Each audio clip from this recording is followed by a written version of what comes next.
see them in the store. I know you've done really well to see a serious DIY. I'd love to hear about kind of what you guys are doing currently, what we could, what you're looking for, what nut you haven't cracked, what we can kind of help you kind of dive deeper into. This is just totally from outside point of view, and I like coming to you as an actual client. We can bounce these ideas off. Right. We still have another 4 or 5 weeks to hammer out home. There is difficulty in shopping the caulk product because there are 3 to 6 different brands on the shelf that kind of look the same, kind of look different, whatever. And there's a difficulty in merchandising the product because if you look at it, you only have 2 inches by 10 inches to speak to anybody about it.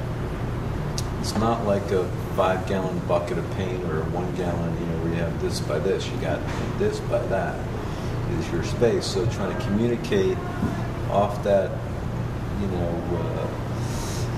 between the, requirements by government and dual language and whatever, it all gets kind of eaten up, on the front, let alone what goes on. One of the most dynamic experiences that I had through this collaborative process was seeing how the client really grasped this idea of what they could get from this educational experience that they couldn't get either from their internal teams, or B, that they couldn't buy in from industry.